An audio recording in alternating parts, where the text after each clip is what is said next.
आप सभी का स्वागत है एजुकेशन हब की एक और नई क्लास में। और आज का जो अपना टॉपिक होगा वो होगा पशु परिचर से संबंधित जो जीके के क्वेश्चंस हैं उससे संबंधित आज हम सॉल्व करेंगे 20 जियोग्राफी के मोस्ट इम्पोर्टेंट क्वेश्चंस जो कि आपकी आने वाली भर्ती पशु परिचर और रीट मेंस के लिए भी बहुत ज़्यादा इंपॉर्टेंट होने वाले हैं। तो चलिए शुरू करते हैं आज की क्लास। पहला क्वेश्चन देखते हैं। क्वेश्चन है कि किस झील का निर्माण 1891-92 के दौरान अकाल हृदय कार्य के तहत करवाया गया था। तो अगर आप इस टाइम को देखें तो इस टाइम पर अपने भारत देश में शासन था अंग्रेजों का। तो इस टाइम पर जो अंग्रेजों ने अकाल हृदय कार्य के लिए जो झील का निर्माण करवाया था वो करवाया था आपको ऑप्शन नंबर 3 फॉयसागर का, और ये पड़ती है आपके अजमेर में। ऑप्शन नंबर 3 करेक्ट है। बढ़ते हैं अगले क्वेश्चन की तरफ। अगला क्वेश्चन है कि महिला बाग का झालरा किसके पास स्थित है।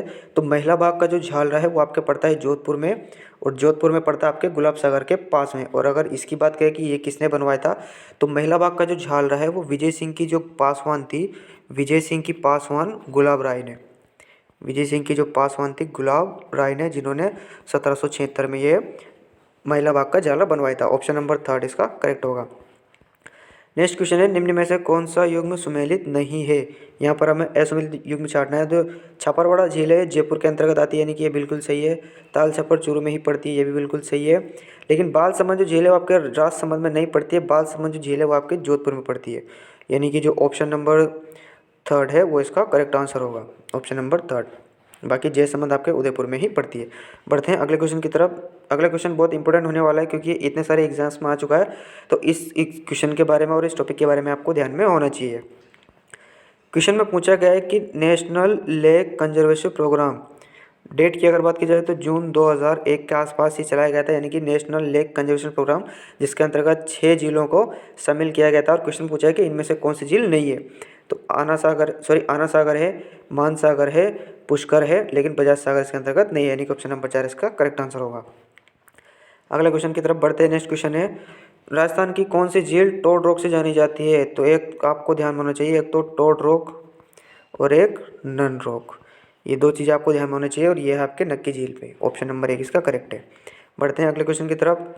नेक्स्ट क्वेश्चन है कि नवलखा झील किस जिले में स्थित है। तो नवलखा जो झील है वो पड़ती है आपके बूंदी में, झालावाड़ में नवलखा आपके दुर्ग है, और सवाई माधोपुर में जो रणथंभौर का किला है उस रणथंभौर के किले पर लगा हुआ है नवलखा दरवाज़ा। तो ये चीज़ को भी आपको ध्यान में रखना है। बढ़ते हैं अगले क्वेश्चन की तरफ।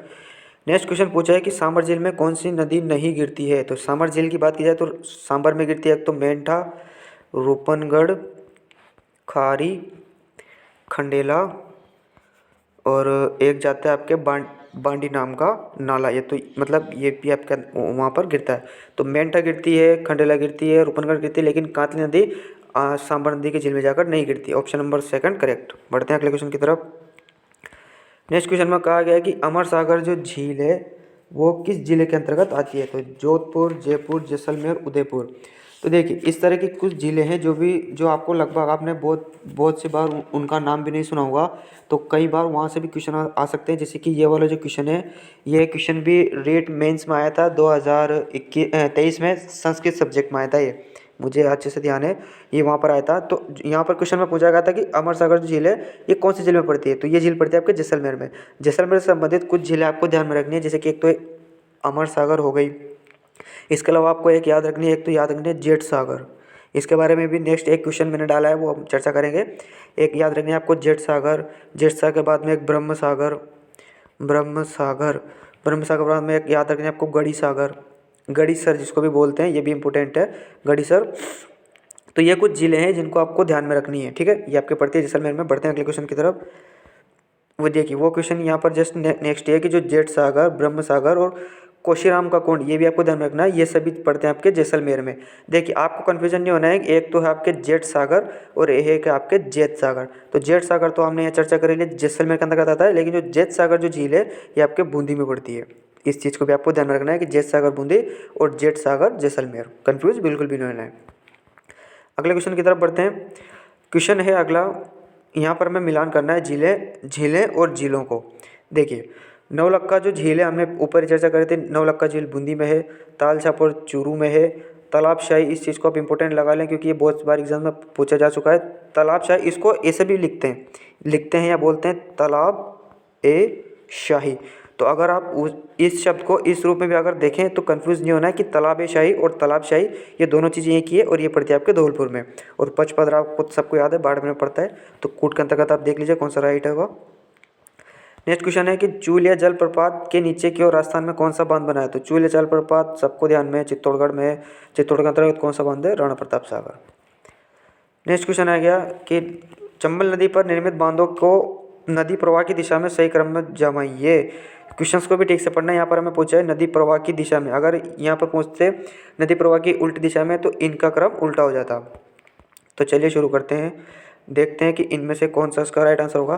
प्रवाह की दिशा की बात की जाए तो राजस्थान में जो प्रवाह की दिशा में सबसे पहला बांध पड़ता है वो पड़ता है आपके गांधी सागर, और इन चारों में से सिर्फ ऑप्शन नंबर 3 में ये फर्स्ट में, यानी कि ये करेक्ट होगा। पहले पड़ता है गांधी सागर, फिर पड़ता है राणा प्रताप सागर, फिर पड़ता है जवाहर सागर और फिर पड़ता है Kota barrage, option number 3। Next question है कि मेजा बांध कब बनाया गया था? इस चीज़ को भी आप इंपॉर्टेंट लगा लीजिए, ये क्वेश्चन भी बहुत सी बार पूछा जा चुका है। मेजा बांध नाम सुनते आपको ध्यान बनाना है, कोठारी नदी और भीलवाड़ा, ये 3 चीज़ आपको ध्यान में है कि मेजा बांध कोठा नदी पर बना हुआ है, कहाँ पर है? भीलवाड़ा में, ऑप्शन नंबर 1। नेक्स्ट क्वेश्चन है कि राजस्थान में जो बांकली बांध है वो किस नदी पर बना है? तो बांकली बांध नाम सुनते हैं आपको ध्यान मानना चाहिए सोकड़ी नदी, और सोकड़ी नदी ध्यान मानने से आपको आना चाहिए जालोर। ये 3 चीज़ें इस चीज़ के बारे में ध्यान रखना चाहिए, बांकली बांध, सोकड़ी नदी, जालोर, और ये सोकड़ी है लूनी की सहायक। नेक्स्ट क्वेश्चन है, यहाँ पर भी हमें झील या बांध दे रखे हैं और इधर दे रखे हैं जिला, और इसका करना है हमें सम्मिलित या फिर सही उत्तर का चयन करना है यहाँ पे, ठीक है। तालाब शाही की बात की जाए तो हमने ऊपर भी चर्चा की, मैंने आपको देखिए पहले बताया था तालाब ए शाही और तालाब शाही दोनों एक ही चीज़ है और दोनों ही आपके धौलपुर में पड़ती है। गेप सागर की बात की जाए तो गेप सागर आपके डूंगरपुर में पड़ता है, कड़ान आपके बांसवाड़ा में पड़ता है और हेमावास आपके पाली में पड़ता है। गेप सागर नाम देखिए आप, इससे भी आप कन्फ्यूज हो सकते हैं कि एक तो पड़ता है आपके गेप सागर, एक पड़ता है जेठ सागर और एक पड़ता है जेठ सागर। तो तीनों चीज़ें अलग अलग है। गेप सागर डूंगरपुर में है, जेठ सागर बूंदी में है और जेठ सागर जैसलमेर में है। ये जैसलमेर, ये बूंदी, ये डूंगरपुर, तो इन चीज़ों को भी आपको ध्यान में रखना है, कंफ्यूज बिल्कुल भी नहीं होना है। नेक्स्ट क्वेश्चन की तरफ बढ़ते हैं। नेक्स्ट क्वेश्चन है हमने राजस्थान की जलवायु के आधार पर, और हमें पूछा है कि जो कौन सा कारक है जो राजस्थान की जलवायु, जो कि मतलब राजस्थान की जलवायु को प्रभावित नहीं करेगा? तो पवने करें, क्योंकि राजस्थान में गर्म ठंडी हवा चलती है, समुद्र से दूरी करेगी, टेम्परेचर बहुत ज़्यादा कम ज़्यादा हो जाता है, लेकिन वर्षा का समान वितरण नहीं करेगा, क्योंकि राजस्थान में वर्षा का असमान वितरण है। ऑप्शन नंबर 1 इसका करेक्ट आंसर होगा। अगला क्वेश्चन यहाँ पर हमें कोपेन का जलवायु वर्गीकरण दे रखा है और जिले दे रखे हैं। तो AW जो आता है वो राजस्थान के दक्षिणी क्षेत्र के अंतर्गत है, और दक्षिणी क्षेत्र के अंतर्गत यहाँ पर एक जिला है वो है बांसवाड़ा। BSHW यानी कि यहाँ पर बात हो रही है अर्धशुष्क की, और अर्धशुष्क के अंतर्गत है, मतलब कि BSHW जो है ये आता है स्टेपी तुल्य, यानी कि जो अरावली का क्षेत्र है उसके अंतर्गत, और अरावली के क्षेत्र के अंतर्गत ये पड़ता है आपके सीकर में, ठीक है। BWHW और ये क्षेत्र पड़ता है आपके गर्म, यानी कि जो सूखा क्षेत्र है अरावली के पश्चिम की तरफ, तो ये पड़ता है आपके गंगानगर जिले में। और जो CWG है ये आपके पड़ता है बिल्कुल पूर्वी जिले में, यानी कि जहाँ पर अंतर्प्रवाह का क्षेत्र है, जयपुर का क्षेत्र है, तो ये क्षेत्र में, तो यहाँ पर आपके धौलपुर में। तो कोट के अंतर्गत आप मिलान कर लीजिएगा कौन सा राइट होगा। नेक्स्ट क्वेश्चन है कि अर्धशुष्क स्टेपी जलवायु, मैंने आपको पहले बताया था कि स्टेपी जलवायु मतलब अरावली का क्षेत्र कौन सा अंतर्गत आता है? तो अरावली के क्षेत्र के अंतर्गत ये भी नहीं आते हैं। प्रतापगढ़, चित्तौड़गढ़ ये CWG के अंतर्गत आते हैं, बिल्कुल दक्षिणतम। गंगानगर, हनुमानगढ़, बीकानेर ये BW ये आते हैं आपके BWHW, यानी कि बिल्कुल सूखा।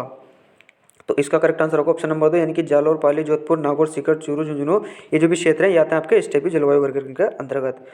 नेक्स्ट क्वेश्चन हमें पूछा है कि कौन सा युग्म सुमेलित नहीं है? यहाँ पर हमें दिया हुआ है थॉर्नवेट का, उससे पहले हमने चर्चा करी थी कोपेन की, और ये वर्गीकरण थॉर्नवेट का, तो जहाँ पर कौन सा नहीं है?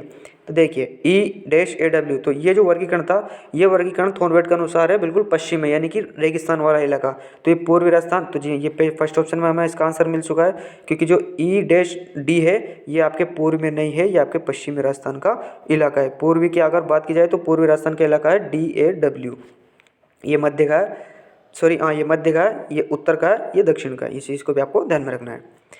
नेक्स्ट क्वेश्चन है कि राजस्थान में जून के माह में न्यूनतम वायुदाब किस जिले में स्थित है? तो आपको ध्यान में होना चाहिए कि जो टेम्परेचर है वो दबाव के व्युत्क्रमानुपाती होता है, यानी कि अगर टेम्परेचर बढ़ेगा तो दबाव घटेगा, और अगर दबाव बढ़ेगा तो टेम्परेचर घटेगा। तो यहाँ पर क्या है कि न्यूनतम वायुदाब, अगर न्यूनतम वायुदाब होगा तो टेम्परेचर हाईएस्ट होगा। तो टेम्परेचर हाईएस्ट जून में किस जिले के अंतर्गत होता है? वो होता है आपके जैसलमेर के, यानी कि ऑप्शन नंबर 3 इज करेक्ट। इस तरह से भी आप इन क्वेश्चन को कर सकते हैं।